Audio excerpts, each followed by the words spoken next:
Today I will be demonstrating how to rope the dummy. Right here I have a NEX roping dummy by Heliomatic, and it has this extended long neck.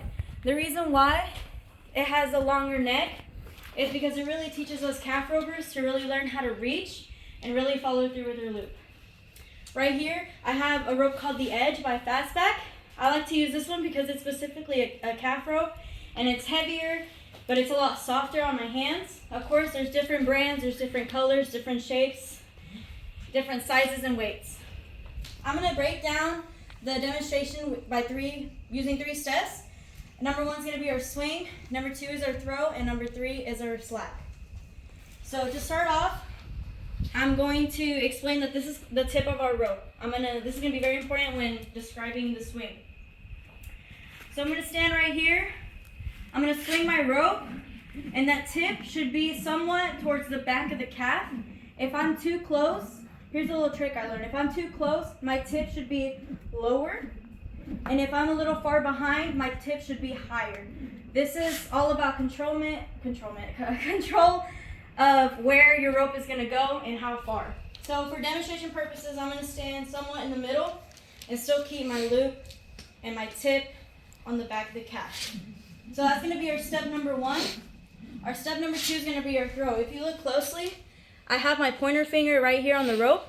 This is going to be really important when we throw a rope, because when we throw a rope, we really want our pointer finger to end on this region of the calf's neck, somewhat right above the shoulder. The reason why is because it's really going to help us when we throw. It's really going to help us open up our loop and really fall in to the head. If we were to point on the opposite side, there's a good chance that our loop is just going to fall right over. So that's what I'm going to show right now. So we have our swing down, and number 2 is going to be our throw. If you look closely at my finger, I'm pointing right here, right where I need to be. Now if you look on this side, this was a little faster, but I created a figure 8, if you can tell. The figure 8 is really important when it comes to calf roping and team roping, because it's going to secure a bell collar catch. If I were to throw my rope and it landed like this, there's a good chance that our calf is going to jump right through, and that's going to cost a lot of time, money, and opportunity. So now that we have our swing down and our throw down, our last step is going to be our slack. So when we're going to throw a rope, our slack in the calf roping is really important to grab a rope and pull up, down. So that's exactly what we're going to do here. We're going to grab a rope and we're going to pull up, down. And that's how you're going to catch a bell collar catch. So if we put it all together, this is what it should look like.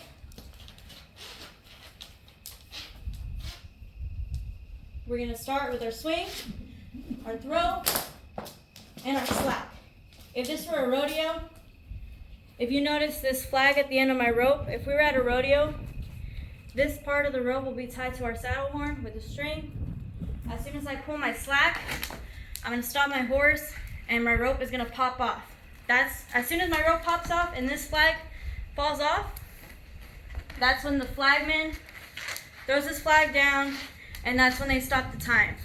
In breakaway, the fastest time wins. I've seen some runs that are 1.7 seconds, 1.9, 2 flat. And of course, like I mentioned, the fastest time wins. Breakaway is known to be the fastest event in rodeo history. So one more time for demonstration purposes: swing, throw, and pull or slack. And that right there are the 3 basic steps on how to rope a roping dummy.